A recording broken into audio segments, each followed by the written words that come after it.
할렐루야. 하나님을 찬양합니다. 거룩한 주일입니다. 주일마다 기름과 등불을 준비하여 주의 길을 예비한 여러분들을 주의 이름으로 축복합니다.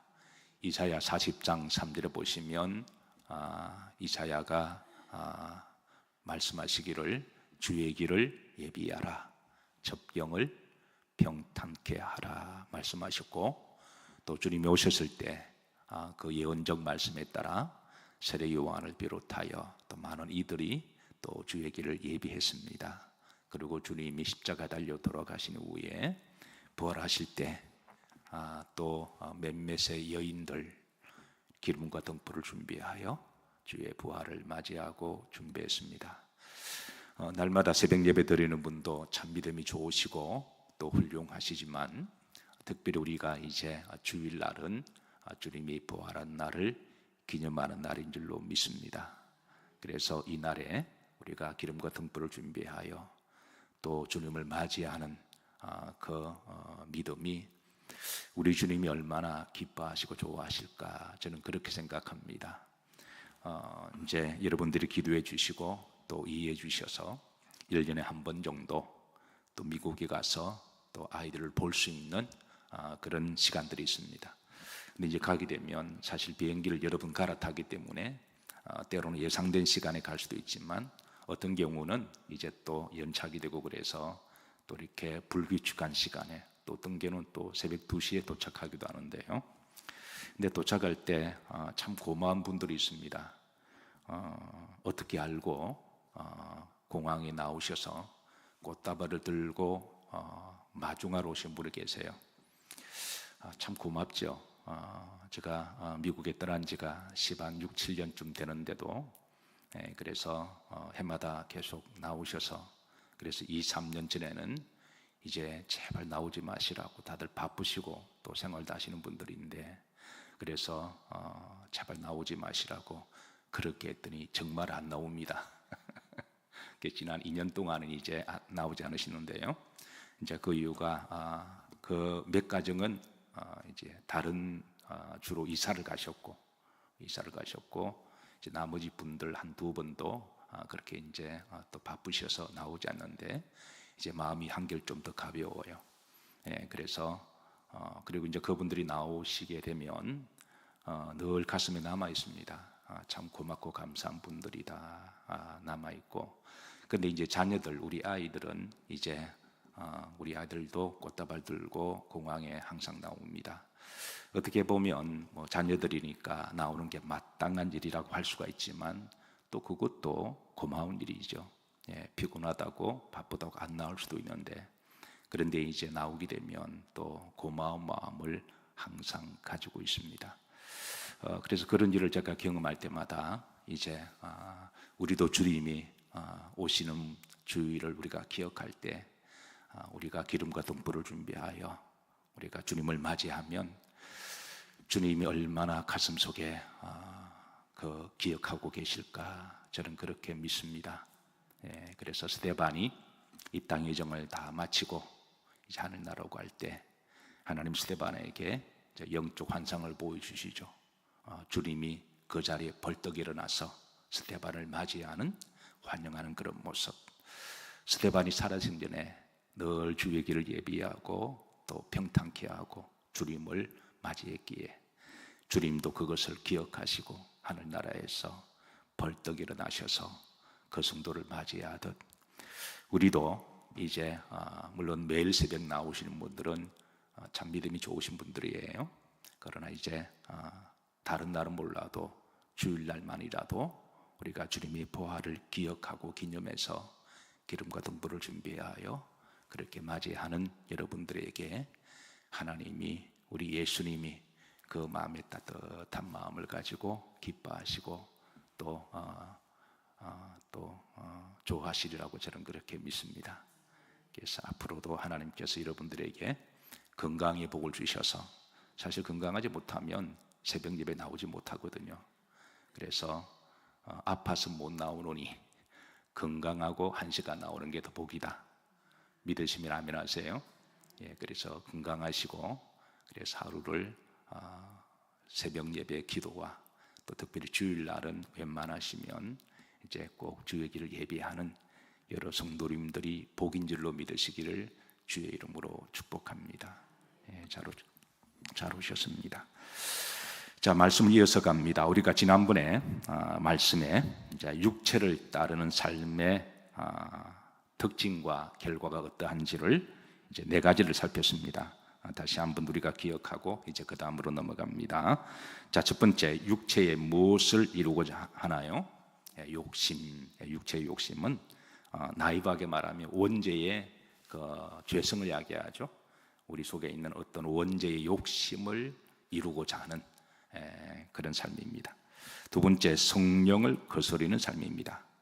세 번째, 성령을 대적하는 삶이고요. 결국 육체의 욕심을 따라 살면 하나님의 나라를 유업으로 받지 못할 것임을 그 결과에 대하여 바울은 증언하고 있습니다. 자, 바울은 이어서 이제 육체를 따라 사는 삶과 결과의 반대인 성령을 따라 삶은 어떤 삶인지, 어떻게 살아가는 것이 성령을 따라 사는 것인지, 또 그 결과가 뭔지를 우리들에게 이제 알려주고 있습니다. 자, 첫 번째, 성령을 따라 행하도록 가르치시고 인도하십니다. 자, 5장 16절입니다. 다 같이 합독하십니다. 내가 이르노니 너희는 무엇을 따라 그래야 하면 육체의 욕심을 부리지 아니하리라. 성령을 따라 행하라 그러셨습니다. 그러니까 성령을 따라 행하라. 자, 이 말이 무슨 말일까요? 성령은 우리들에게 어떻게 행하도록 인도하실까요? 자, 18절에 보면 합독합니다. 너희가 만일 성령에 마시는 바가 되면 인도하시는 바가 되면, 그러니까 성령을 따라 행하라 그랬는데 행동 지침이 필요하잖아요. 근데 성령은 어떻게 우리를 인도하실까? 자, 말씀을 잘 들으세요. 자, 2가지로 우리를 인도하시고 지침을 주십니다. 첫 번째, 성령의 감동과 계십니다. 하나님은 믿는 자들에게 영을 주셨기 때문에, 그래서 그 성령께서 우리에게 때를 따라 감동을 주시고 때를 따라 계시를 내주시는데, 그래서 그 감동과 계시를 따라 행하는 것이 바로 인도하심을 받는 일입니다. 자, 이게 첫 번째입니다. 자, 두 번째는, 자, 이게 제가 첫 번째라고 해서 첫 번째가 두 번째보다 더 중요하다는 말은 아닙니다. 그 순차적으로 말하기 때문에 그런 거예요. 자, 두 번째는 뭐를 따라 우리에게 인도 지침을 주시냐면, 자, 잠깐 생각해 보시죠. 여러분 속으로 뭐라고 생각하시나요? 자신 있는 분은 말씀하시고 따라 사십니다. 말씀입니다. 하나님은 우리들에게 말씀을 주셔서 말씀을 따라 행하도록 그렇게 지침을 주십니다. 자, 두 가지입니다. 성령의 계시와 감동입니다. 그리고 또 하나는 하나님의 말씀인데요. 그런데 가끔 이 2가지가 서로 충돌할 때가 있습니다. 그럴 때 어떻게 해야 될까요? 성령의 계시와 감동으로 나는 그렇게 생각했는데 이게 말씀과 충돌될 때, 자, 이게 이제 구분하지 못하면 잘못하면 이게 이제 이단이 되기도 하고요. 어떤 사람은 내가 복음이 돼요. 이 2가지가 원래는 충돌하지 않습니다. 근데 충돌할 때가 있습니다. 이거를 이제 분별하지 못하고 착각하는 경우인데요. 자, 여러분, 성령의 계시와 감동은 감정의 영역과 이렇게 교차되는 부분이 있습니다. 오버랩되는 부분이 있어가지고요. 성령의 영역과 감정의 영역은 서로 매우 센시티브하기 때문에 서로 이 교차되는 영역이 있습니다. 그래서 어떤 사람은 자신의 감정의 영역을 계시의 영역이나 계시의 감동으로 착각하거나 해석할 때가 있다는 거예요. 이렇게 되면 이제 잘못 해석하는 거예요. 원래 성령과 말씀은 서로 동력하십니다. 성령은 말씀을 충돌하지 않고 말씀도 성령을 충돌하지 않습니다. 그래서 여러분들의 성령의 감동과 계시가 올바른 계시라면 말씀과 충돌할 일이 없어요. 그런데 어떤 사람은 자기 감정을 지나치게 자의적으로 해석해서 마치 내가 보았고 내가 들었고 더 한 발 나가면 어떤 사람은 나만 보았대요. 이만희 씨가 맨날 그러잖아요. 자기만 보았다고, 자기만 들었다고, 자기를 성령의 계시자라 그러잖아요. 그건 자기 감정인 거죠. 이 대부분이 난데를 그랬습니다. 대부분의 어떤 사람들은 자기 복음을 강하게 말하는 사람들은 자기 감정을 착각하게 된 그런 거거든요. 네. 그래서 우리가 만약에 충돌되면 말씀으로 검증받아야 됩니다. 말씀으로 검증을 받고 말씀과 충돌되면 내 감정으로 생각하고 그것을 감정으로 둬야지, 그거를 하나님 주신 계시라든가 하나님의 감동이라고 해석하면 그거는 이제 분별하지 못하는 겁니다.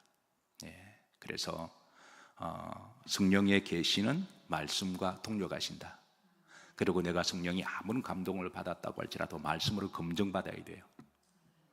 그래야만 우리가 좌우로 치우치지 않고 성령께서 우리 인도하실 때 그 길을 가다 보면 그 길은 복된 길이고 믿음의 길이고 생명과 구원의 길입니다.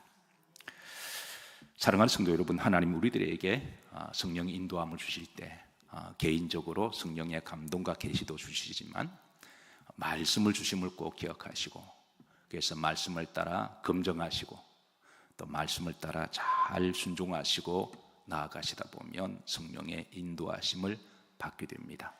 이게 첫 번째입니다. 자, 두 번째, 갈라디아서 5장 17절입니다. 성령은 육체의 소욕을 거스림을 가르쳐 주십니다. 자, 중간절입니다. 성령은 육체를 만하니 거스리나니 그랬습니다. 거스린다, 안티게이마입니다. 이건 이제 반대편에 서 있다라는 거예요. 예. 이 말은 빛과 어둠을 대조할 때 사용하는 말이기도 하거든요. 빛과 어둠은 서로 존재론적으로 반대에 서 있습니다. 마찬가지로 성령과 죄는 서로 공존할 수가 없고 서로 반대에 서 있습니다. 사실 성령은 육체 자체를 부정하거나 부인하지 않습니다. 육체도 하나님이 필요한 거니까 주신 거죠. 우리가 잘 보는 것 하나님의 은혜입니다. 우리가 손으로 뭘 잘 만들고 잘하는 것도 하나님 은혜입니다. 특별히 잘하는 우리는 은사라고 이야기하죠.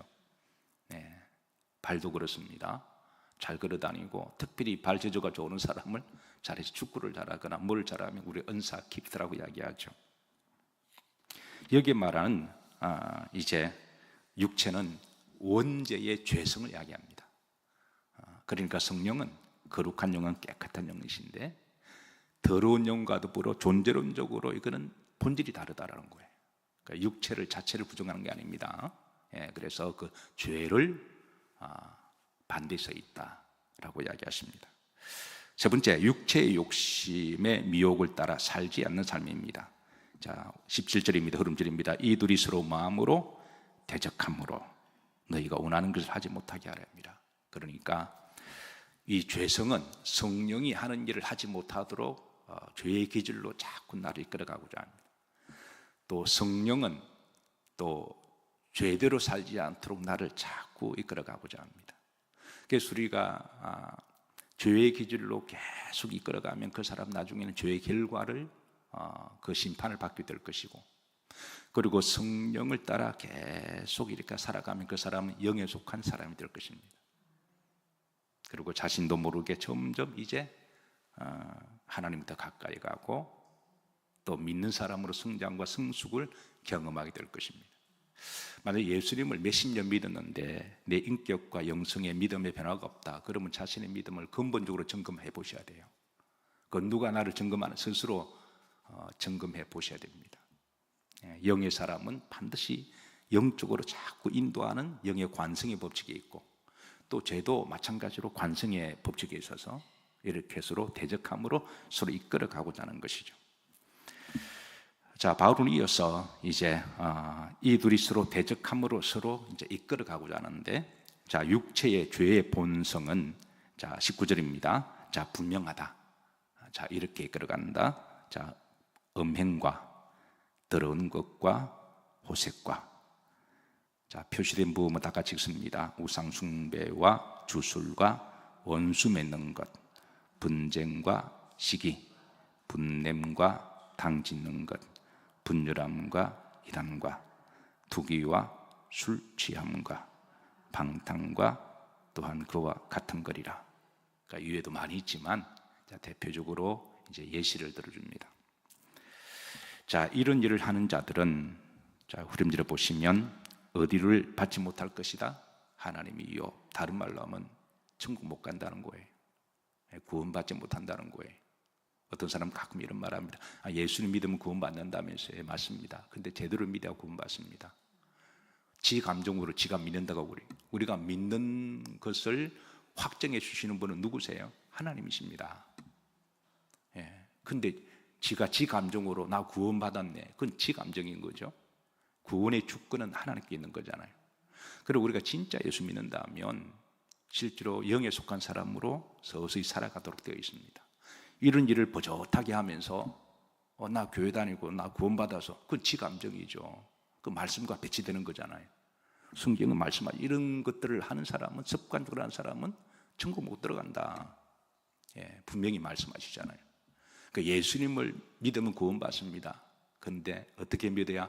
제대로 믿어야 구원받습니다. 요 근간에 우리나라가 지금 난립니다. 캄보디아 한인 살인 사건, 납치 사건 때문에. 물론 우리가 잘 분별해서 여기에 이제 피의자도 있고 피해자도 있습니다. 이 피의자와 피해자는 한 단어 차이지만 완전히 다른 거죠. 그러니까 피해자는 내가 아무런 잘못 없는데 여행 갔다가 끌려가거나 뭐 이런 사람은 우리가 피해자라고 이야기합니다.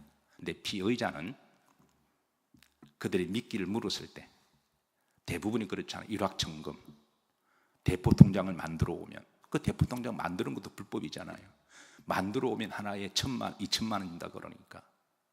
그리고 가서 전화 보이스피싱 좀 해주면 그것도 불법이잖아요. 그걸 알매도 불구하고 또 어떤 경우는 또 성적인 유혹, 이런 것들로 말미암아 제발로 그곳에 간 사람들이 그런 일을 당하는 걸 피의자라고 이야기하죠.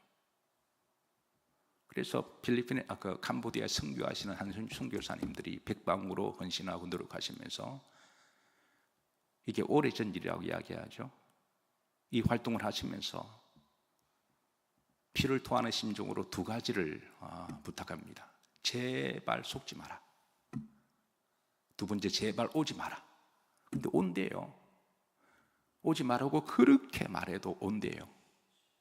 속지 마라 그래도 속는대요. 제발로 기어 들어와서 제발로 지옥에 들어가서 그런 지옥 같은 끔찍한 고통을 당하는 것을, 참으로 안타까운 이야기지만 그걸 누굴 탓할까요? 결국은 육으로 살게 되면 불나방처럼 언젠가는 그렇게 끌려다니게 되면 나중에는 이 땅에서뿐 아니라 천국에서도 하나님 나라의 유업을 받지 못함을 이미 이야기해 주십니다. 당장은 그게 일확천금을 버는 것 같아도, 당장은 뭔가 짜릿하고 재미있는 것 같아도, 한 방에 뭔가 될 것 같아도 나중에는 한 방에 갈 수가 있는 거죠. 근데 성경은 우리들에게 성령을 따라 행하고 말씀을 따라 행하고, 때로는 그 길이 좀 느려 보여도, 그 길이 좀 짜릿한 쾌감은 없어 보여도, 그러나 그 길로 가다 보면 그 안에 성령의 기쁨도 주시고 또 은혜도 주시고 또 인생에 대한 가치도 주시고 보람도 주시고, 영적으로 더 알면 하나님이 기뻐하시고, 그걸 우리가 건강한 삶이 되게 하시고, 또 건강하면 하나님 그 가정도 건강하도록 시켜주시고, 본인의 정신도 육체도 건강하도록 지켜주시고, 인간관계도 건강하도록 지켜주시고, 그런 삶을 통해서 좋은 사람도 많이 만나게 하시고, 또 존경도 받게 하시고, 얼마나 좋아요. 또 하늘의 상급도 있게 하시고, 그리고 우리가 믿음 생활 잘하다가 나중에 하늘나라 가면 주님이 벌떡 일어나셔서 우리가 주님을 맞이했듯이 주님도 착하고 충성된 종아 잘하였도다, 그렇게 해서 맞이하는 스데반과 같은, 여러분 그런 사람이 영에 속한 사람이고 영을 따라 사는 삶입니다. 그게 복되고 가치 있는 삶이 아닌가요? 주의 이름으로 우리가 헌신하고, 주의 이름으로 사랑하고, 주의 이름으로 용서하고, 주의 이름으로 섬기고, 주의 이름으로 복음을 전하고, 주의 이름으로 품고, 주의 이름으로 축복하고, 여러분, 이것보다 더 좋은 것이 어디 있을까요? 우리 예수를 믿는 사람들은 복받은 사람들이에요. 앞에 가로가 있습니다. 잘 믿는 사람들. 오늘도 예수님 잘 믿기 딱 좋은 날입니다. 주님 영접하기 딱 좋은 날이고, 주님께 마음껏 헌신하고 주께 영광 올려드리기 딱 좋은 날입니다. 특별히 창립 48주년을 맞이해서 다시 한번 교회를 세우신 신앙의 본질로, 첫사랑으로 다 돌아가서 첫사랑과 첫 열정을 가지고 또 주님을 더 기쁘시게 하는 우리 영일교회와 여러 성도님들이 되기를 주의 이름으로 축복합니다.